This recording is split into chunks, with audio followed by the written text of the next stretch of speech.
Slim, thick, caramel, five. I do a little bit. Welcome to Truth Talks, where Dimitri won't shut up. We're bringing you conversations that every generation can take part in. You may not agree with all of us, but you will definitely agree with me. Seriously, there's something for everyone on the show tonight, especially Dr. Sarah going in on Passport Bros. It's Truth Talks. Let's go.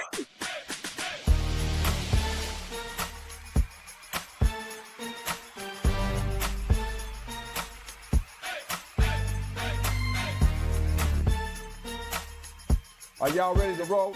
Let's go. Welcome, Truth Tellers. We're about to get into it because some in the community are really tripping off their passport. No connection to what I'm about to say next. Dimitri, welcome to the show. Hey, it's a pleasure. Thank you for having me. Some people say I talk too much. Some people say they like the voice. So I'm going to take it how I can get it. You know, I do like the voice. I respect the voice. Speaking of passports, Sarah is here fresh from Canada. Guys, super excited, blessed, honored to be here. I'm actually in LA today, so thanks for joining me. And of course, Dr. Cheyenne Bryant is here. Wouldn't be Truth Talks without Shy. What's up, y'all? What's up, my Truth Avengers? Y'all remember me from season 1, lighting y'all asses up. I'm here on season 2. I'm gonna be a little lighter, but that just means a little more flame on that ass. So it's all good. It's all good. Let's see about that flame on that ass. Let's get into trending topics. One of the most interesting decisions in the Diddy case was to not sequester the jury. Sarah, that means when you take the jury and they stay in a hotel and they can't talk to their friends or family and read the newspaper and watch the news, they're totally blocked off from the world. The judge said this jury can go home, which means they will be around friends and family. They are told explicitly, you cannot talk about the case. You cannot read about the case. You cannot watch news. They can't even talk to each other about the case until they go in the end and deliberate. But it is impossible for a jury to go home and not be aware of the conversation that's happening in the air around them, even though that is forget. Dr. Bryant, do you think that Diddy can get a fair trial in a world where the jury goes home and they're told, don't pay attention to everything, but everybody's talking about this? Well, we know one thing they are doing is paying attention to everything and talking about the case. I mean, that's just kind of human nature, right? Do I think they're being influenced by outside chatter? Absolutely, 100%. And I don't think that outside chatter is going to be something that possibly will work against him. I think some of the outside chatter might actually help the brother in the court of law, because you got a lot of people that are outside saying this is a domestic violence case. I don't see any racketeering. I don't see it being sexual abuse. This is a woman who, consented these things and maybe, wanted something out of it. And so she participated in these things. And so, because I'm going to say this for myself, just watching the case, I was like, oh my God, seeing the videos of him beat Cassie. I'm like, oh Lord, right? Horrible. But then when I looked on social media and started hearing other people talk about, well, it's only a domestic violence, it's not this, then I started going, wait a minute, let me look deeper into this thing. So I think the outside chatter might actually work for him, not against him. Dimitri, we see some juries go home. They tend to not get involved, they tend to not be over influenced by their community. I know it seems hard to believe, but a lot of studies say they tend to respect what the judge says and not be over influenced. Do you think that is possible when the news about Diddy is so loud in every community? To be honest with you, in all actuality, in my opinion, I think it's nearly impossible to tell them not to mingle, not to pay attention to the chatter when they go home. It's all for nothing. It's just talk at this point. You saying it means nothing. I think the thing about it is, what bothers me is that the integrity of the justice system only ever holds up when we're facing white criminals, when white people are on trial, when black people, even the rich, don't get that same. We don't get that same isolation. We don't get that same privilege. And I, frankly, personally, I hate it for him. Sarah, it's a rough situation for him. A lot of the community is like, baby, he's innocent of these things. I mean, if they're hearing folks chatter, they may be getting an earful of it's not really racketeering. I mean, I think it's racketeering, but a lot of people in the community think it's not racketeering. What do you think? I whether I think it's racketeering or not, I don't think they've done a good job of making it clear that it was, which leaves there's reasonable doubt that it's not, right? And so I do think that one of the biggest mistakes that they made was by not sequestering these people, because when you look at the bigger cases in the past where they were sequestered, you know, you have O.J. Simpson, that was 265 days. It's the longest in American history how long the jury was sequestered. You have Bill Cosby, you have Casey Anthony, you have George Zimmerman, you have Derek Chauvin. So you have all of these people that were sequestered, and for good reason, because the truth is, regardless of how much we think for ourselves, we too, even as adults, even for critical thinkers, we're still to a level impressionable. Yes, so but here's one thing, Sarah. One thing, Sarah, you're the judge, and you are also thinking about the lives of the jurors. And so with OJ, 18 people, because it's 12 jurors and then 6 alternates, put their lives on hold for almost a year. This trial, we knew from the beginning, was going to be 2 months. So you're asking parents, workers to say, stop your life for 2 months. That's asking a lot of jurors.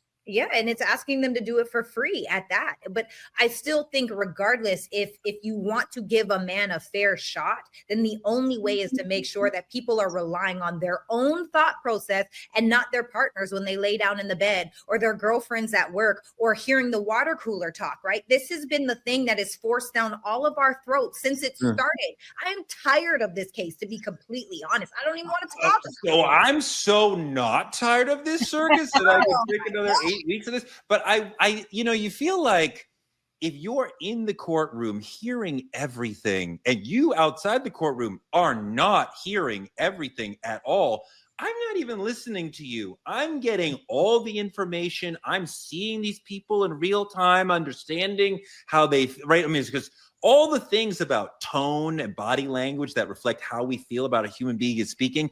We sitting outside of the courtroom, out of the Diddy courtroom, we have no idea about any of that stuff. I just feel like the jury feels like, I know so much more about the situation than you. Like, I can't even talk to you. The judge told me not to talk to you, but I can't even talk. You know nothing about this compared to me. But they watch Truth Talk Story. We've been talking about this for like 2 weeks. Right. They watch the show. Hell yeah, brother.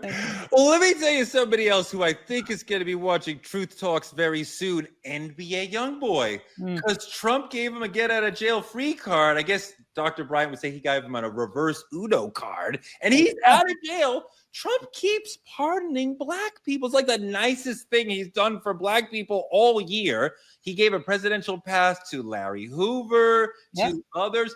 I wonder why. I have an idea. Roll the clip, Lori, because we fired Jody, so now it's Lori. You mentioned the NBA Youngboy. He's also in the past part in Kodak Black. They're trying to appeal to black men. Of course. So is this about that, or is it about Larry Hoover? Their intentions are impure. But I will be honest with you. I'm fine with pardons. I kind of agree with you, Sir Michael. Like, if he's 75 years old, yes, because it's impossible when you think about the 230 plus people who were shipped offshore to a torture camp. When you think about this president who breaks the law routinely, convicted of 34 felonies right here in New York. When you think about the number of people, we've just decided in this country that these laws and these rules are pixie dust. The Constitution, who cares? Who cares about the emoluments clause? Give me this jet. Who cares about the 14th Amendment? So at this point, we have to ask, what is the law? So why do laws apply to some people and not the other? So if it's time for Larry Hoover to say, yeah, fine, then pardon Larry Hoover, but also let's look at all the other cases instead of caging people like animals who have been in jail for decades, in prisons for decades, for a dime bag of marijuana. When I see white boys walking down my street in a gentrified neighborhood smoking it freely and openly, you have to wonder, yes, there is something wrong with our criminal justice system. Respectfully, it is not as simple as, well, if you don't want to go to jail, don't break the law. That is spoken from a place of privilege. And if you look at facts and history and data and statistics in this country, you will see that there are so many people. There are so many people who are in prison. We do have to leave it there.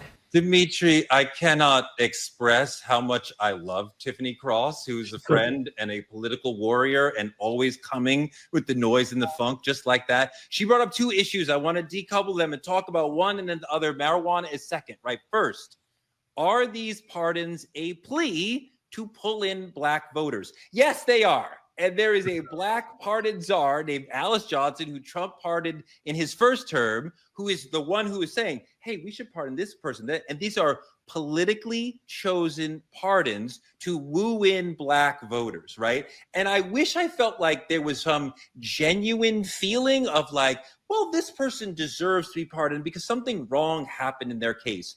But no, Dimitri, this is just, if we pardon NBA Youngboy, the Negroes will vote for us. And I hate that whole mindset. And let me feel the older generation in on who this NBA Youngboy is, because a lot of you guys may not know. First of all, I host a show called Rap Latte. Nobody need to tell me. Okay. I'm glad and if he walked in here, he would be like, Torre, what's good? Who's your friend? So slow your roll, brah. But this is for everyone else, Mr. Torre. Allegedly, there's a lot going on with NBA Youngboy behind the scenes, who says that he issues these hits and XYZ and all these other rappers are popping up killed. He's in the heat of that controversy. Allegedly, in hip hop, NBA Youngboy is the scariest person you want to deal with. That's what they say. That's what my generation's saying. That's what the kids telling me. XYZ, blah, blah, blah. But yes, all of this is for press release. This is showing that in order to have mercy in this country, mercy in America, you have to have something for others to gain. You have to be beneficial for press release. You got to be famous. And quite frankly, the way I'm going to get the young ones is attack it through music. They love these rappers. I love these rappers. Let them out of jail. But like she said, all of these people sitting behind bars for petty crimes you could have pardoned. And you pick the person. Okay, I get it. I see what's going on. Sarah, are you comfortable with this sort of?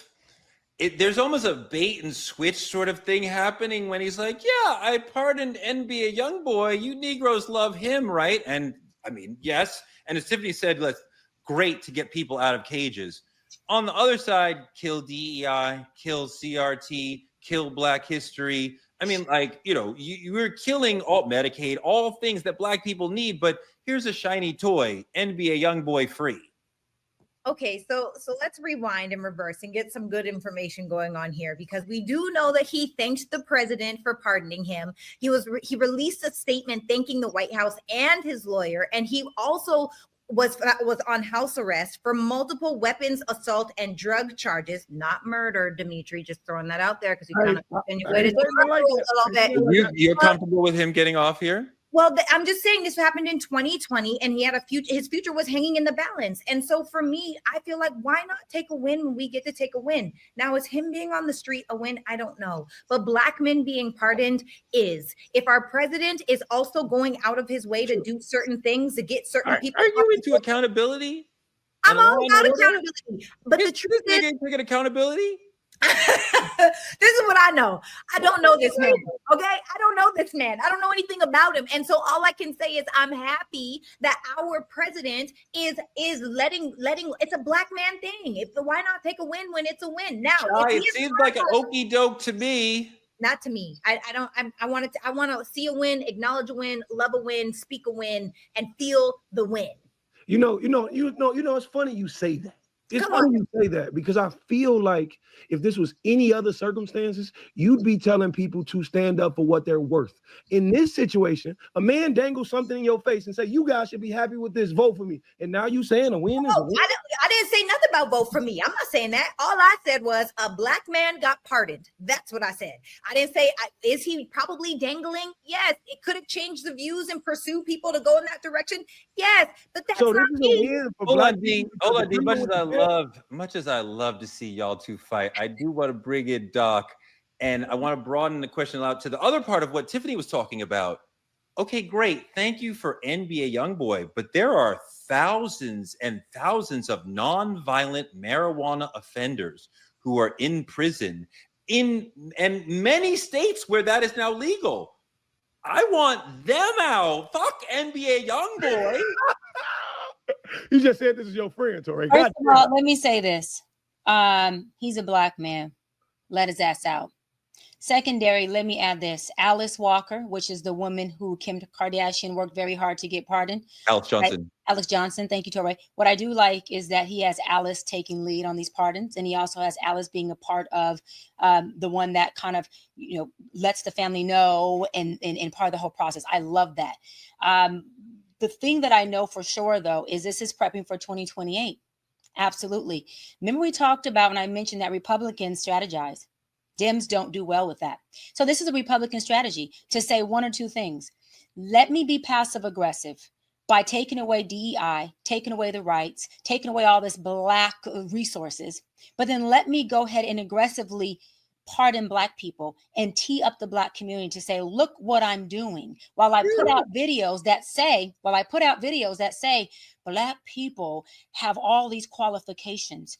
I would have loved to have been a Black person with these qualifications at this time because they're the ones that are winning. So it's a passive aggressive movement. Let me tell you why. He did it in the 2024 election when he won. He had Rick Ross. He had Snoop Dogg, one of our biggest Black influencers. Gross. Hold on. And many more perform where? At his inauguration, where Trump wasn't even present. Hold on. He used media, the most powerful thing we have, to show that we got your Black folks over here at my inauguration while what Dimitri said, hold on, wean this little bit of money in front of them and show you that y'all can be bought. Let me go further. Hold on, Teray. Let me go further because when Kamala did it, and she had Sexy Red and these different Black artists doing it, guess what? The Black community said, and I was one, Kamala, we're more than just shake your ass. We're more than just Sexy Reds. We want to hear policy and legislation. But when Donald Trump did it, you had people like Kodak Black, who was at that. Hold on. People We're like getting a little. Rose, Hold on. like Amber Rose, who were supporting him, Torre. So what I'm saying, no, you hold on because I'm not finished. Because what I'm saying is that this is a passive aggressive act to make sure that you can strip Black people covertly, but overtly say, I got your back. This is this man swinging and holding his hands. And there's so many Black people that are falling for it. And there's so many Black people that it's confusing that when 2028 comes, because the Democrats don't strategize, they're not fucking prepared, just like they haven't been. The Republicans are going to have the House, the Senate, and they're going to have a fucking president in office again. If we don't start to do something about it. No, I think the point that you're making is absolutely right, that this is an okie doke, that he was putting out these shiny objects. I have freed these people you like. The Larry Hoover is such an okie doke because he doesn't even get out of prison. He's got to go from feds to state, and I'm glad anybody get out of ADX, but he's still in a cage for the rest of his life. You know, Trump is giving us these shiny objects. When he got Snoop Dogg, I'm sorry, baby, listen. When he got Snoop, D-O-double-G, who said, and I love Snoop, that's my guy. But Snoop put out a whole fucking video about how these other Black folks who were supporting Trump in the smallest way, making videos of Trump in his first presidency, were pretty much sellouts. And whatever he paid, my boy, got him to say, you know what? I too can join the sellout crew because I'm going to perform for you at your inauguration. That becomes the problem. Wait a minute, because they're saying, Torre, that we could be bought as a people. So who's responsible for that rhetoric and that narrative? Back to your point, white people are a problem. Is this a white problem or is it our problem? Because we being bought. Who's responsible for that? Correct, that this is a way of buying our loyalty while you, as we're saying, that while you're doing actual harm to the community in DEI, CRT, history, eliminating positions, eliminating history. But I gave you this little trinket.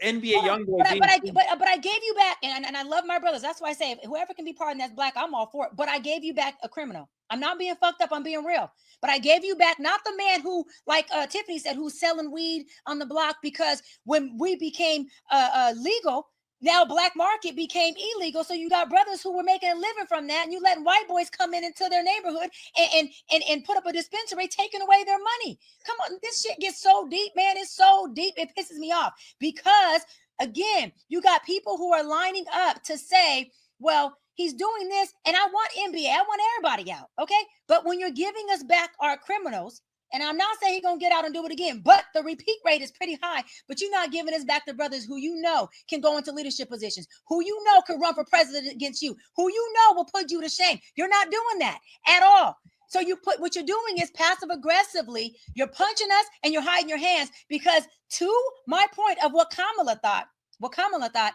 you can just buy us or provide entertainment, and we're going to run to the fucking polls. But guess what? We got to change that up. We want legislation. We want policy. We want people who are going to run black. We want people who are going to stand black. And even if we lose the race, we win the fight, because black people get to see what it looks like to represent a black community. And we're not selling out. We're not being bought, and we're standing on what it is. And that's the type of attitude we have to have. Otherwise, y'all going to have to team me up and have me run, because it'll be a whole different presidency. Straight Dr. up. President. No, I love that. I love that.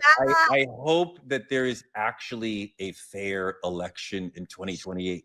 Right now, I'm not even sure that that would even happen. But yes, we are seeing the seeds of the stealing of the black vote through this trickeration of moving forward into politicking. Trump's trade war and his tariff plan ran to a speed bump this week. A court blocked most of his tariffs, but then an appeals court stopped the ban for now. They're going to continue to argue about it this month. So are we tariffing the whole world or not? I'm not even sure. There's one CEO says she knows what to do. Lori, roll that clip. First of all, I anticipated it. I expected it. I planned for it.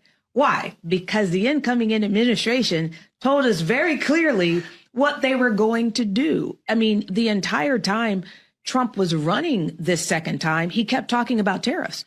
So I don't understand why the 50% of the country that voted for him are now shocked by the tariffs. There is literally nothing he has done since coming into office that has shocked me. Sarah, you're way in the business community. I mean, like, this sister is saying she was prepared either way, and we should just start planning for the worst, because the man we knew was going to just drive off the deep end in this tariff situation. What do you think about what the sister is saying? I agree wholeheartedly. I feel like we should expect the best, but prepare for the worst. And I feel like those who are not prepared are the people that oftentimes get smacked by the circumstances that are happening. Even personal story. You know, I was having a conversation with my mother, who has a lot of stock. My mom and my dad, they have stock, right? And my mom's like, "Oh my God, I've lost so much money. I should sell. I said, "Do not sell your stuff," because if you go back and look at history, 9 out of 10 times, literally, the stock market that has fallen back or gone into recession has always come back 9 out of 10 times. Will always recover. Covers. And so whether it would be 6 months or a year, don't do it. But what do? They use fear tactics for people that are more emotional around their money rather than strategically planning to buy more, while the rich are over here buying way more. And now they got way richer when the stock market recovered. And so it's the truth. I wholeheartedly agree. I'm not surprised by anything that Trump does. In fact, I mean, I could say a whole bunch of things, but I would be crucified. But a lot of the things that we talk about, say some of them. No, I don't. One of them. Sarah, this is Truth Talks. We ain't doing that, sis. Say it.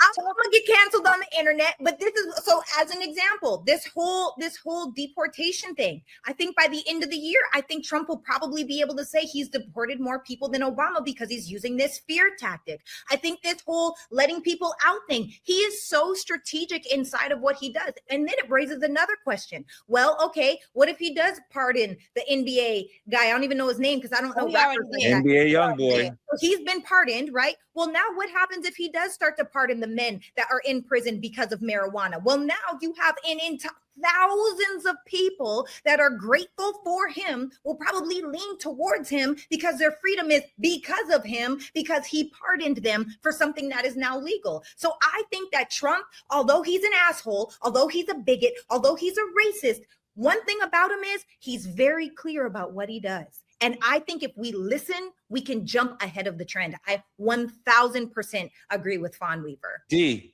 Yep. I'm with her. I think she's showing us that resilience is not passive. It's very logistical. You actually have to plan, because real power doesn't ask for permission. It doesn't. It simply doesn't. It prepares for disruption. Yep. That's what power is. Staying in charge is knowing what you have and with the ability to see what's coming. And that's exactly what she did. And I'm very, very proud of her, because she said it out her own mouth. He was saying all of this when he was running. When he got in here, what did you think he was going to do? I feel bad for the Black people who are already check to check, stretching a dollar as far as they can make it. And now suddenly everything costs more because this moron has created this trade war that is not for America. There's the regular person in America is not going to benefit from this. The idea was not for. So you just raise the prices of everything, essentials, Christmas thing. I mean, he's talking about you don't need $30. You only need 2 toys, but he's getting a new plane, but whatever. But there's a lot of Black people who are suffering because of this trade war. And, there's no way to sort of like mitigate that. Like millions of regular Black folks will be penalized by this. And that is a difficult thing to even wrestle with, Sarah.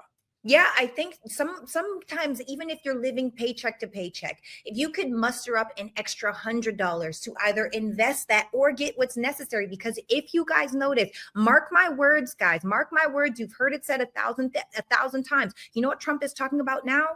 Blackouts. He's talking about the grid going down. How many people are currently prepared for if there is no running water, if there is no electricity? You got a prepper.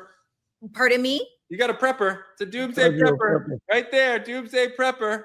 Wait, there what? You go, right there. The grids go down. Oh my God. I'm trying to let y'all know right now. So if you can muster up, do you know in my garage right now, and this is for years, you can go on to Amazon and buy survival kits. Get the little books that How many cans you got? How many cans you got? I'm set. I'm good. For how long? I'm good. 6 I'm months? good. Oh, way longer than 6 12 months. months? This is funny to that motherfucker go down on you, Torre. And you sitting in that motherfucker. You need batteries. You need flashlights. You need you need water packets, right? You need sanitizing things. You need food that can be in vacuum-sized bags. You have vacuum food? Yes, you can order it on Amazon. You can order it on Amazon. Okay. Military food. She ain't playing. She war ready. She war ready. I'm trying to tell y'all, you have to be prepared. When I'm not, my mom. You have a gun? Green thumb. Of course I have a gun. Oh my God. I have a gun. Of course, and I shoot my daddy. Okay, my daddy was in the Marine Corps. He don't miss. This man is a sniper for real, and I shoot just like him because my daddy taught me how to shoot. So I see what you say. Y'all got to get clear. Y'all got to get your houses ready. Trump is telling you what's going to happen, and if you are the person that is not prepared when the grid goes down, or when we don't have clean water, or it's on you. I want to say this, and sometimes I got to speak directly to my people. It's a lot of y'all voted for his. This to the listeners. A lot of y'all voted for his ass, and this is the fuck y'all get because y'all wasn't listening to that man when he was talking, and nobody wanted to take accountability for bringing this shit on. Now this shit's here, and y'all looking at tariffs and saying all these bad things. Look what he done. Now we got higher consumer prices. You got manufacturers losing their job because shutdowns and all of this extra shit. Y'all did this to your goddamn selves. I told you not to vote for him. And now he's gonna pardon all the dudes who are gonna go back in the hood and do the same hood shit. I'm sorry to be the bad guy. Shoot the mess. Messenger. All of that plus the destruction of democracy and the end of the system that we have prized, that really tried to make life better for a wide swath of people. And now we're here. Okay, so we're going to lay out plans over the course of the season and pay attention to this because, somebody has to. That's the Truth Talks way. That's what Lori wants. So that's what we're going to do. In our main topic, let's get ready to rumble. The topic is Passport Bros. If you touch the topic with your hands, you'd burn your little fingers, Sarah. I'm talking about men who go to small, poorer countries to find women who are less powerful, have fewer expectations, and are thus going to be perhaps more submissive and pliant than American women who want their own jobs and their own bank accounts and their own agency to do and wear whatever they want. Who needs all that? This is a hot, triggering topic. My man J. Cole made a whole song about Passport Bros. The Passport Bros, but we ain't shelling out cash for a hoe. No, I'm a little old fashioned. Coast to coast, out the show, coast smashing. Shots of Class A, me and Lil Basse in Barcelona. The news just dropped, I'm a Barcelona. What can I say? Tell Coach Cliff to suit me up and I'll play. I'm winning. We at Tate Mayfair, you can't get in. The little back room where not many fit in. The prettiest girls all be grinning. They say I'm their favorite. They want me to lay with, it's blatant. Now we on our MIA shit. We just hit Playa. They playing a dirt song, then I'm on fire. A little red bone, she look like Maya and want me to try her. Oh Lord. Oh, Sarah's traumatized. She had to listen to hip hop for 30 whole seconds. But look, there's a whole story of how this passport bro movement started. Lori dug up the clip. Lori, run that clip, please. Began back in 2011 when a filmmaker by the name Al Grease made a documentary called Frustrated, and the subject of the documentary was black men who were American and were frustrated with the dating scene in America, and so they went off to Brazil to find more feminine and Brazilian women. Fast forward to 2023 and this movement has expanded, it's blown up, and it has become a very divisive subculture on the internet. There are many people, especially women, who are disgusted by the passport bro movement, and they basically see it as glorified sex tourism. When you pay attention to the passport bros, like they're getting women from like the DR, Colombia, Yes. The Philippines, Thailand, like women that can speak very little English, women that don't have education, women that need them. Woo, Sarah, definitely sex tourism. Is this sexism? Oh, great question. I don't think so. You know, the thing that stood out to me in the video is he said more feminine women. And the truth is, I think that's kind of true. I think a lot of women here in America are very much inside of their masculine, have super high expectations, and then also kind of weird with no standard. So I do think that to an extent, I can understand why they would go because, you know, the women, these, but here's my question, actually, in all seriousness.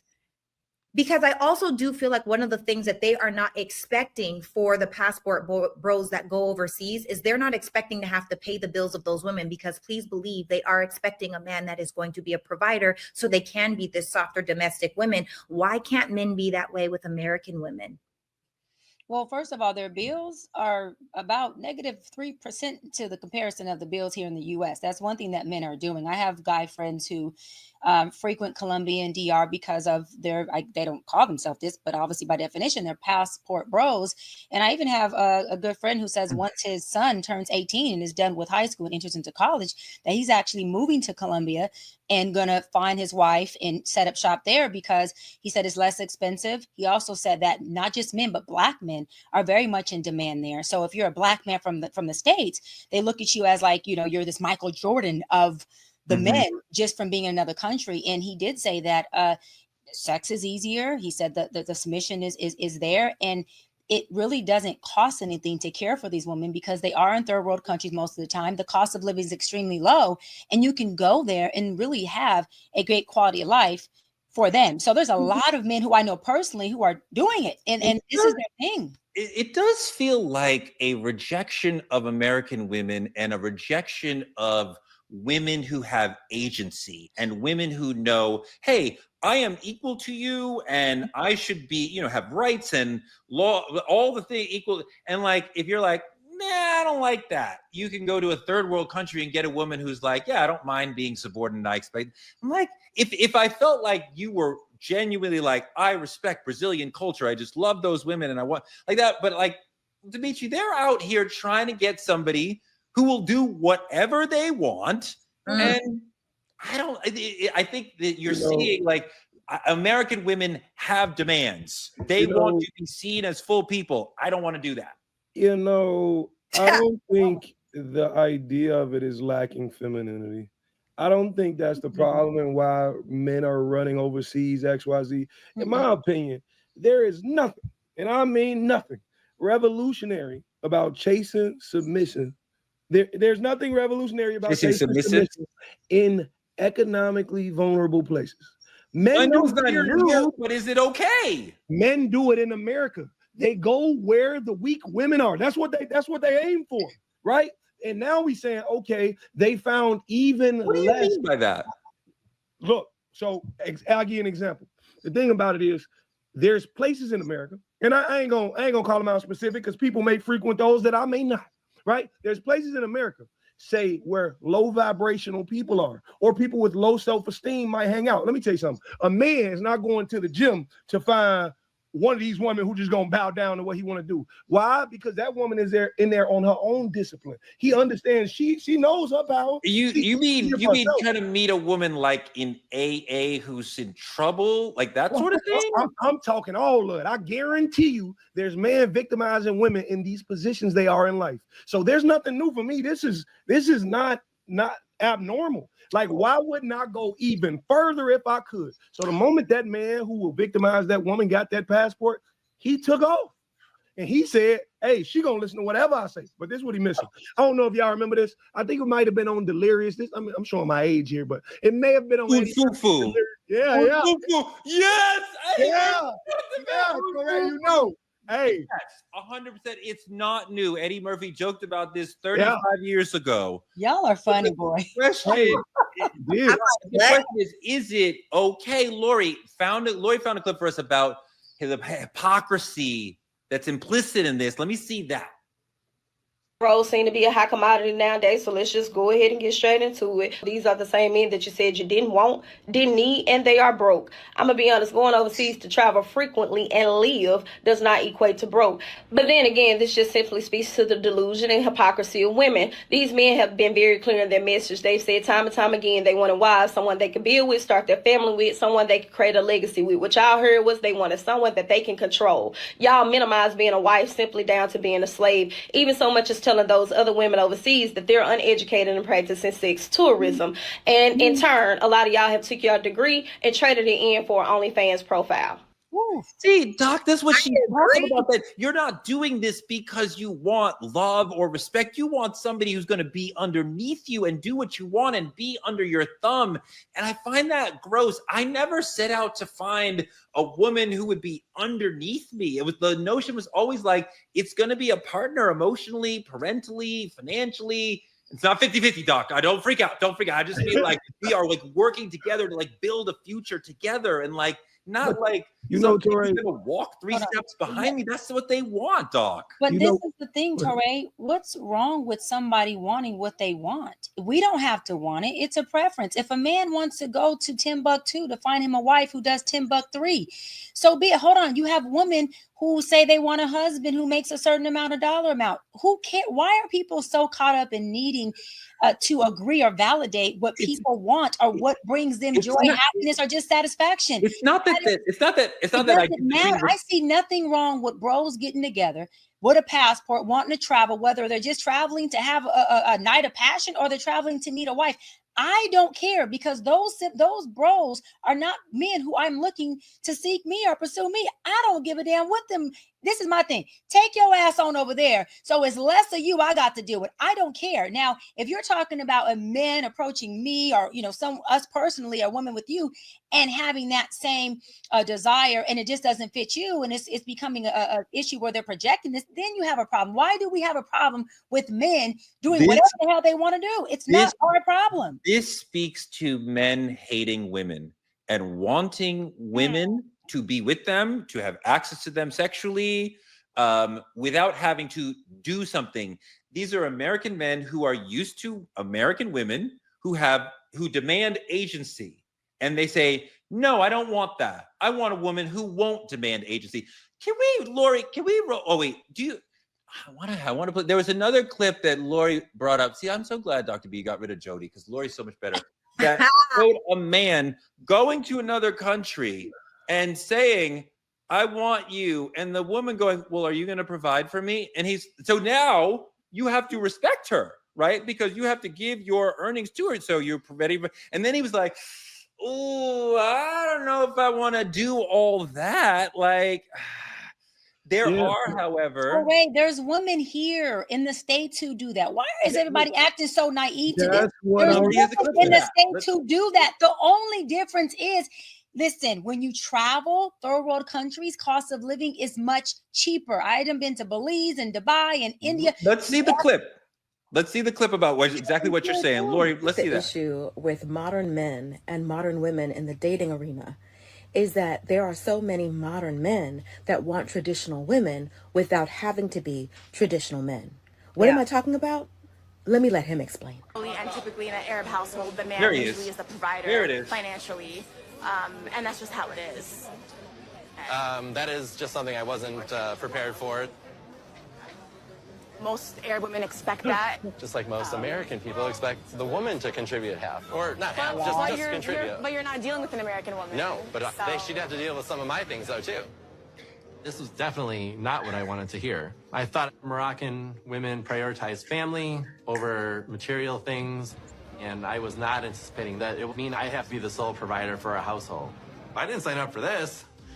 So what do you mean? Providing is respect for the woman in action. He doesn't want to do that because he doesn't truly respect her. So First of all, they have the wrong bro. Another country to try to find a woman. That's the wrong bro. Respect. That's the wrong bro. First of all, that's all I gotta say. Okay, so look, guys, really quick. So if the reason passport bros, most of the passport bros are broke. Why? You don't see a lot of very affluent men saying, I'm a passport bro. You see a lot of men. Donald Trump is a passport bro. No, he's not. He would never claim that. Where's Melania from? Listen. This is the point. The reason why the men that don't have money are passport bros is because in order for a man to feel good about himself, I believe that he needs three things. He needs to feel good in his bank account. He needs to feel good in his purpose, and he needs to know who he is. And it's not until we have all three of these things. Oh, you missed one. You missed one. You missed one. What? Well, he's got to get that. All those things, yes, but he's got to get validation from women. Women got to be telling him something about himself. Validation is outward. I'm talking about inward. These are the inward things for a man to be. Oh, you think men have inner lives? That's funny. That's so really listen. This is the thing. If you guys look, Torre, if you men don't feel good in your bank account, then you don't respect yourself. So low-key, subconsciously, you don't expect a woman to respect you. If you are dating inside of America, what starts to happen is all of these women that are mirrors for you in all the places that you lack. So what do you do, Torre? Let me finish. What do? You go to a different country where women, it does take less to provide for her, but also, you can live in Thailand like a god for $2,000. You could have a butler, a driver, a nanny, a cleaner, a chef, and all of these different things. Wait, Torre, let me finish. This is my point. My point is, most times you find that passport bros. I have so many affluent males in my life. Some are married, some are in relationships, some are single. And none of them would ever call themselves passport bros. None of them. Can I please? Hold on, wait. Can I push back 1 minute, Dimitri? Because I have a lot of affluent, high net worth men who got wives. And they more passport bros than the Negroes who ain't got no wives. The only difference is, Torre, that's why you laughing. They in the DR paying for the PR. Right. They in the Colombia paying bills. Hold on. And they got a whole woman who thinks she's his wife in Colombia, but he travels back and forth to. You gotta be so let's clarify, because a passport bro is someone that is going overseas in order to look for a wife. Oh, it is not Sarah, that's a passport bro. They have wives here, and they setting up shop with wives there. That's just a cheater. That's not a passport bro. Passport bro who's going out there with money, paying for what they want, and having a whole shop in Costa Rica set up with a whole woman who thinks he has a whole wife. And that's what these men are doing. It doesn't matter their socioeconomic status. Men do the same thing. Some just do it broke, and some just do it rich. I want to flip to the other side of this amazing conversation, because there's also, if we go on like the 180 of this, more Black trad wives. I mean, like traditional wives, like people who are like, I want to be like June Cleaver, like domesticated in the kitchen, like serving my husband, like serving my family. I mean, like, look at what they're wearing. Very Stepford wife, very supermarket, very domestic goddess. Oh, Handmaid's Tale. I don't know about that. Women who are willing to be a domestic nurturer in a way that recalls like the way your grandmother lived. And this is sort of like a response to like, the men going in this wild direction one way and they're going in another. Nara Smith on TikTok, I think she has like 50 million followers. I like love her content. She's like the ultimate like Black internet trad wife. Dimitri, what is the rise of black trad wives really about, do you think? Dimitri, where's the black woman at in these photos, baby? Give me some of that insight. It ain't too many black women in them photos. You know, and I think the thing about it is, this is just my opinion, and I could be wrong. I ain't never told black. I ain't never went at black women, and I never will. But in this idea, the problem with being a trad wife, you don't get a credit card. You don't get a voice. You don't get to say what we finna do. You don't get the XYZ. And black women are far too powerful to be put in this position and tolerated. The thing about it is, a black woman, she want to be a trad, but that little gown, cooking skirt she got on, I got to be Louis Vuitton. I got to say that at the bottom. It got, you know what I'm saying? Like, it doesn't. The lifestyles don't coexist. Black women are too powerful to be put in this position, and that's just my opinion. Dr. B, is this not reject feminism, the whole notion of being a trad wife? Well, so listen, I asked this to y'all earlier. I was a kept woman. You said a kept woman and trad wife is different. When I was kept, I cooked, I cleaned, and I made sure I never denied sex or intimacy around the clock. But I never had to work. I didn't even pay. I didn't buy a grape. But I cooked breakfast, lunch, and dinner. And all I did was work out and run NAACP and run my Dr. Bryant Foundation. That's just the truth. And when I went to start my private practice up again, I started with a few clients. When I started to accumulate a lot, he said, I thought you said you're only going to do a few. He didn't like that. I enjoyed the lifestyle. I enjoyed being kept. So if the trad is the kept, I actually like it. I think there's nothing wrong with women being in that space. But to Dimitri's point, you're right. I got to have a say so, right? I got to say where I wanted to go. You're not really trad there. You're kept, and I think the kept woman is. What's the difference? So people can.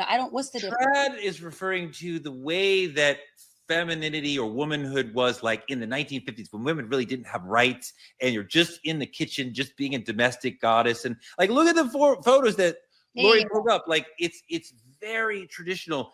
I think kept can have that economic component that you're talking about. I think Cassie was kept, but you were like, I choose this, I accept this, I want this. And I'm not saying the trad wives don't want it, but like, it's a relic of the past that is coming back. Yeah. As part of like, maybe like a search for comfort in a changing world. I don't know, Sarah, do you understand why we're seeing more black trad wives? Yeah, absolutely. Number one, I think feminism is a scam. I think it has set women up to do things that is not. Feminism is a scam. It is women wanting to be equal is a scam? We're not equal. Why does everybody keep saying that? And I don't care what anybody has to say in the comments. You're not equal to me? No, I'm not. You're a man and I'm a woman, and it's different. Well, we're different, but we're equal. Wait, let her explain it. Sarah, can you explain how we're different? Because this is an interesting perspective. I mean, what do I've never heard this in my life. That's what are you talking about? Talk about it. So I feel like, for me personally, when I look at men and I look at women, men have way more responsibility in a tangible way. Okay. Women have way more responsibility in an intangible way. We are not equal. We are the yin to the yang. We are opposite. We are inverted. That's the way that it's supposed to be, right? So if we are supposed to be feminist, because now, and although I am a high earning, high value woman, okay, great. High network woman. I am that. However, that is the last thing that anybody would ever know about me, unless you know things that are also very classic. I'm not the super flashy girl. As far as anybody knows, I'm broke, I'm ugly, I'm single, and don't nobody want me, because I'm not interested in what comes with men thinking that I need to be the masculine, high earning, high achieving woman. We are not equal in that sense. And that's the problem. I feel like somewhere down the line, women forgot their place. Now, that being said, that does not mean that women are supposed to be home naked or barefoot in the kitchen having kids. I'm not saying that, because at the same time, I do feel like it's impossible to be a feminine woman without making your own money, but it shouldn't lead with that. Women need to know their place. And also, what I will say is, what is their place? What is their place? A woman's place. Number one, we are the neck. Okay, this is what I feel. Men are the head of the household. Women are the neck. You can't look in a direction without us. You can't even stand upright without us. We are so necessary and quintessential to the way that everything moves and shake. That is our place. Our place is not to be the leadership. I love your face, Dimitri. I absolutely love it. Oh, you are. I still don't understand what the woman's place is. I heard the neck analogy, but what is the woman's place? So that is the woman's place. So what I'm saying is, I also feel like women, what we get to do, because a lot of the times we wear this badge of honor for exhaustion. We wear this badge of honor for being overwhelmed and looked over and feeling overstimulated when we could outsource so many of those things. If you think about how much money does someone spend in a day on food, let's say you spend $20 a day or $30 a day. That's really easy to do. That's $600 a month or $900 a month. You could take that $900, cut it in half, take $500 of it, put it in the stock market, that other $400, hire you a cleaner and get some meal prep for the month so that you actually have some time for yourself or more time with your children or more time with your husband. Our responsibility is way more intangible than tangible. On the feminine side, I should say that. I'm still stuck. Do you think men and women are equal? No, they're different. That does not answer the different and question. equal are not. That doesn't answer the question. Different does not answer the question. Are they? Are we equally valuable? Yes. Are we equally human? Yes. Are we equally loved? Yes, we should be. However, we're very different. So I guess it's just different ideologies, different languaging. But I feel like women, especially Black women, we don't know our place anymore. Doc, you talked about being kept. You understand what that can be like for yourself and other women. Is that notion of being controlled by the man, either in trad or is that an attack on Black feminism? Absolutely not. I think that there's a lot of Black women like myself who do know my place. I knew my place when I was kept. I know my place now that I'm single.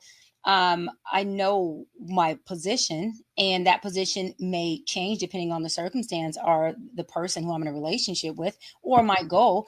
And I also believe that being kept isn't an attack against feminism. I feel like a woman who's kept can have other responsibilities that actually empower and encourage and recharge the entire household, including the man. So I think that when you're talking about kept, if you're saying a woman who's just sitting there staring at a wall, then she's not a contribution. Sure. But a woman like myself who was making sure my man was fed, making sure he was sexually satisfied, making sure that emotionally, mentally, and spiritually, I was there having his back. And, you know, I traveled with him. I assisted him with things he wanted me to assist him with. And I didn't do it because I had to in exchange for my keptness. I did it because I actually genuinely love being submissive to my man.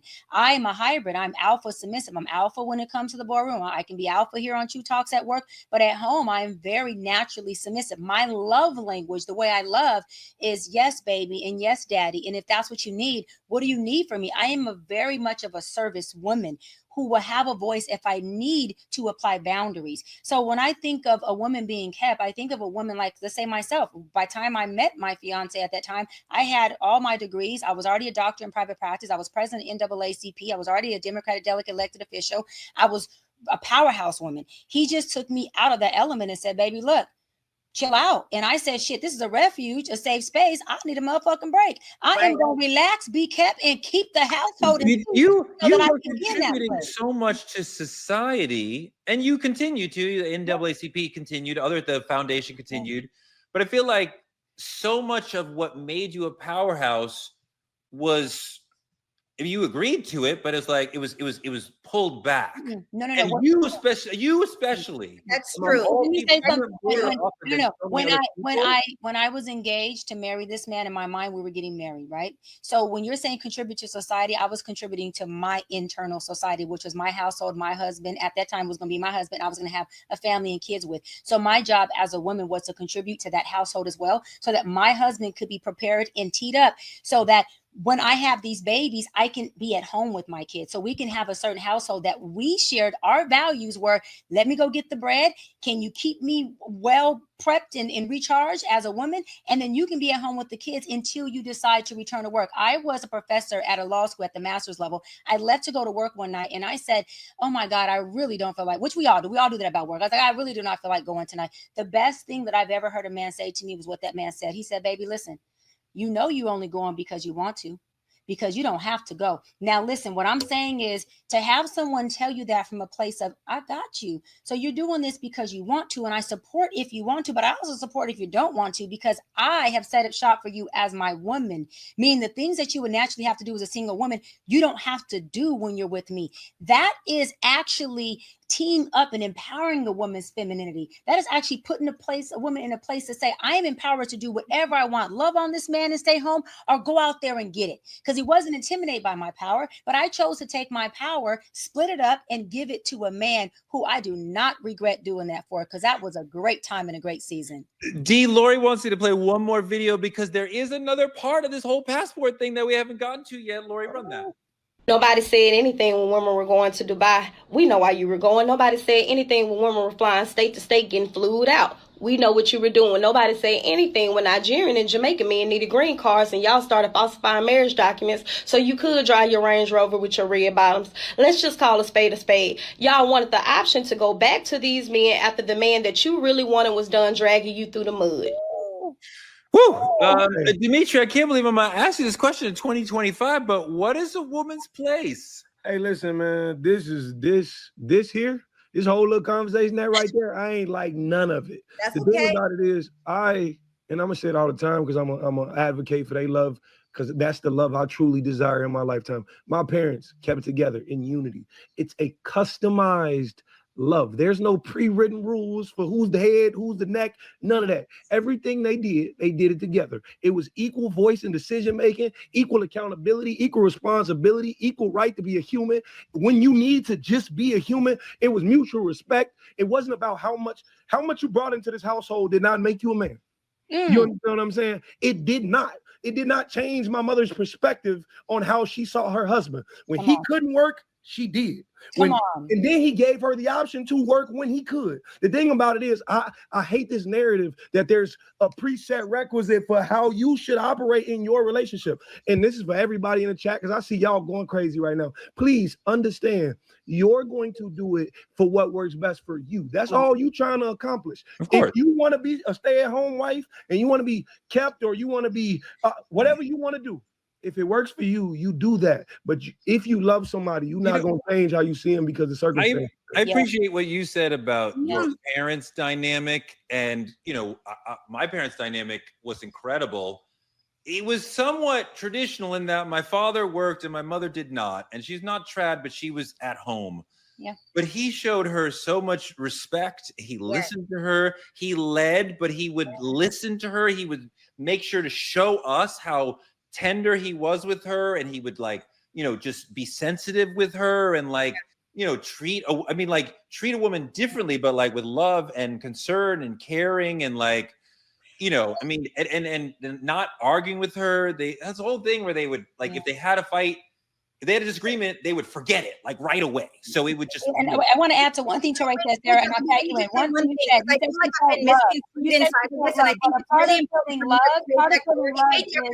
hang on. Torrey, 1 second, I promise, just real quick. Because Torrey, you said he made her feel really loved, right? I think what a lot of women miss is that being provided for is a huge way of feeling loved by your man. That is a way of feeling loved. Yeah.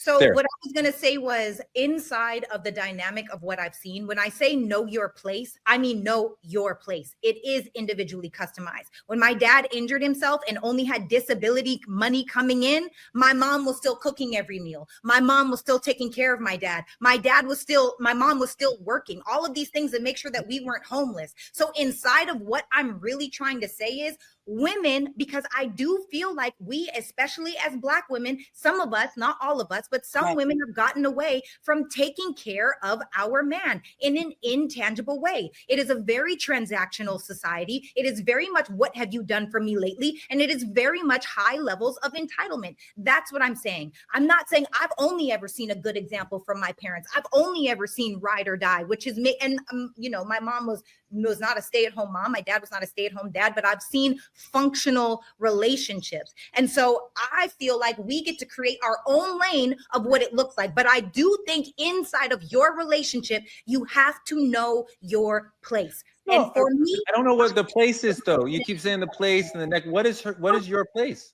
So your place, okay, so for me, inside of a feminine household, I am a feminine woman. I'm a feminine presenting feminine woman, right? Who desires a masculine man. Meaning, if you want to be feminine, you can't talk to your man any kind of way. If you want to be in a healthy relationship, you can't go off. You can't come off the cuff talking out the side of your neck. There are certain rules to the game. So depending on what game you want to play, it is individualized. You've got to figure out your rule book. You have to know your place inside of a relationship, especially as a feminine woman. That does not mean that a man has control over me. I'm puppeted in a relationship. My wife is equal to me. We don't talk out crazy to each. I mean, that's just basic relationship 101. That's not like some know your place stuff. I'm still trying to get down. Maybe Lori, we have to push this in the next episode because you keep saying a woman should know her place, and that makes me very uncomfortable,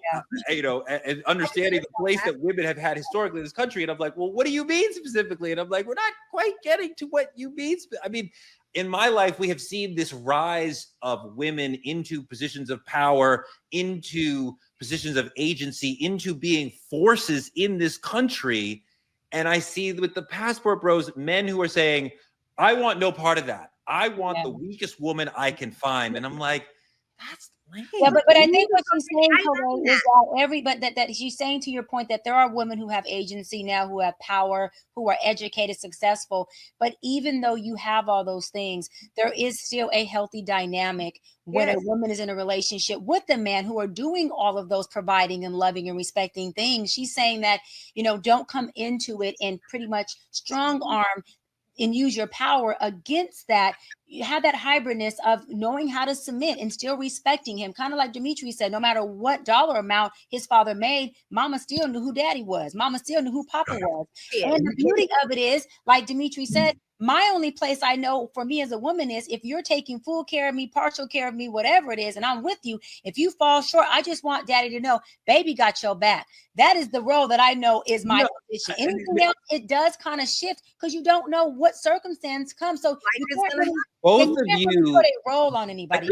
I know you just used the word submit, and I think Sarah used that word too. I know, but it my sounds wife different. would never ever use that word in relation to me. Even when we got married, and Reverend Rum was our officiant from Run DMC, we were like, we're going to say obey. She was like, no, I'm not going to say obey. I'm not going to promise to obey you. Are you fucking kidding me? And I'm like, hey, let's go. You don't have to obey me. Like, we're going to walk. But I think, for Ray, the thing is, I think even if we're not using these words or these semantics, all these words are action words. And when your wife came in to help you with your camera, that was her way of being of service. And that is a submission. She doesn't have to say it. She's not obeying you, but you said, honey, and she came very quick and was very, beautiful and sweet and helped you. That is an act of submission. That is an act of obeying. It doesn't mean obey like you're thinking. It's if I need you and you help me, you're in a place of service, you're submitting to me. I can submit to Dimitri. It's just my friend. Dimitri calls me and says, Doc, I need you. I'm going to submit to him because that's my boy. If Dimitri says he needs me to do something, I'm going to be in my service position to Dimitri or Sarah because that's what it is. So you don't have to go with the word if the word is weird, but the behavior, especially for you to have this long 20, 30-year marriage that you've had, y'all had to have submitted to one another. You've had to have obeyed each other at some point. Otherwise, y'all wouldn't be equally yoked. Can I say this? This is my last thing. I just want to say this because y'all know I'm manifesting. I'm always looking in the comment section. Please let it be known if you want this trad wife thing to actually find a space and we carve a lane for this. But Mrs. Wiley, if you out there listening, I'm going to put this in the air just for you, baby. Listen. You can be the head of the household whenever you choose to pop the motherfucker on the neck. I will play whatever position necessary for you to thrive, as long as you guarantee me the exact same thing. Call it what you want. His DM's about to be full right now. Oh my God. Oh my God. Well, if Dimitri wasn't such a YN, if he wasn't such a YN, I might have slid in the DMs after. But that's my little brother. That's my little brother. Oh my God. That is it for us tonight. What a show. Wow. I need a breath. Like, wow. So, Ray, you know what you need to do? That was You wild. know what you need to do? Go submit to your wife while she's submitting to you. And don't be in that act of submission. I tell you, in about 5 minutes, I'll be rubbing her feet. Like, come on, let's go. Whatever you need, there you girl. go. There you go. That is our show for tonight. Like, comment, subscribe at our YouTube channel at Truth Talks -Live. Continue to watch us simulcasting right here on the Black Star Network right after Roland Martin Unfiltered.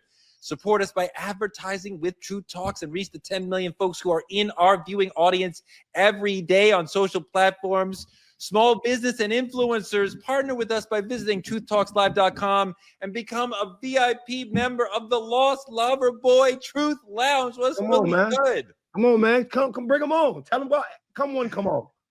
As we talked about, Black media is under attack. So support us by telling a friend to tell a friend to come watch the Dr. B show and watch us every night at 8 p.m. EST and again on the West Coast at 8 p.m.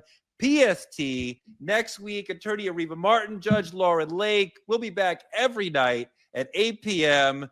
We'll see you later. It's